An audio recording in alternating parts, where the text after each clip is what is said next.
Over the past couple of years, my writing skills have improved exponentially. Here's a little bit on how I've made that happen.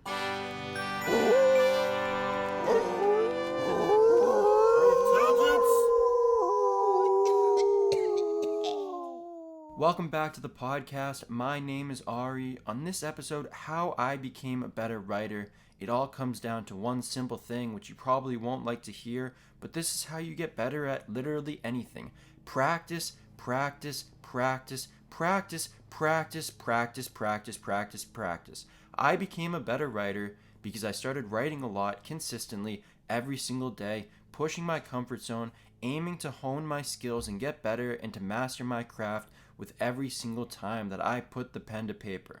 And this can be applied to anything that you want to get better at. If you want to get better at meditation or exercise or reading or literally anything that I can even think of.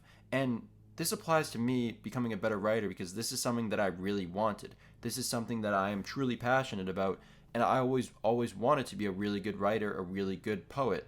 And this kind of burning desire, this passion inside me is what kept me going, through all the practice, because the practice isn't boring to me. The practice is fun. The practice is the action. The practice is the magic when I put it all together and it kind of becomes this alchemical reaction. And that might sound very fantastical. Oh, wow, another rhyme. It might sound very fantastical, but that's literally how I act. That's how I practice.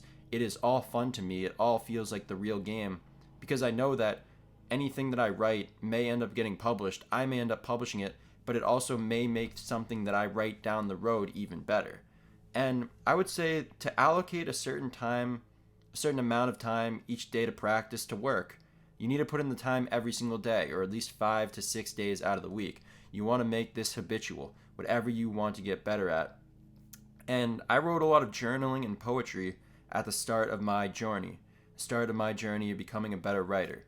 And this started with stream of consciousness, just writing whatever came out of my mind. I didn't try to put any filters on myself, didn't try to think about it as being good or bad, just writing everything. And I thought what I wrote at the beginning was the best thing ever. And maybe it was at the time, but I realized I kept learning as I kept writing, as I kept growing as a writer, and I started to get better. I started to feel more comfortable and started to even push my comfort zone even further, because when you push your comfort zone, after a while, you'll get to a further out place where you'll become more comfortable and you don't want to stay there. You want to keep pushing your comfort zone and keep getting better. So I started to experiment with more forms and more styles and to take more risks and to express myself even more.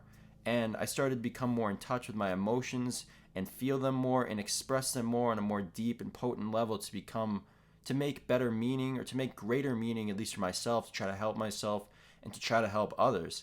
And throughout this process, I got into the flow state a lot more often. This flow state, I'll talk about this in more episodes. I think I've talked about it in one, but it's really that I just lost track of time. I was so engrossed, I was so entrenched in the moment, in what I was doing in the writing for that 15 or 30 minutes or an hour for when I was writing those poems or for when I was journaling, that I really didn't think of anything else. There was nowhere else that I would have rather been. So what is an activity for you that is like that? What would you love to spend all your time doing if time and money wasn't a concern? I spend all this time writing, and I still do every single day because I truly love it. I am truly passionate about it. It fuels my inner fire. So what do you truly love to do? What do you want to get better at? Again, this is a quick story about how I became a better writer. I'll definitely share more in future podcasts about even more about my writing journey and my self-love journey in general. But whatever you truly love to do, whatever you want to get better at, it doesn't matter how good or bad you are to start. I know that for me, I wasn't a great writer to start, but I put in the hours. If you ever heard of the 10,000 hour rule, to become a master at anything, you want to put in 10,000 hours of deliberate practice. I've maybe put, at this point, maybe 1,000 or 2,000 hours, so I'm not even close to being a master, but I also know that I'm no amateur anymore. I'm definitely moving up. So if you want to get better at basketball or sport, tennis, golf, and you're not that good right now, well, I wouldn't worry, because it's all about putting in the time, putting in the effort, and putting in the practice, the consistency, the patience, the discipline every single day.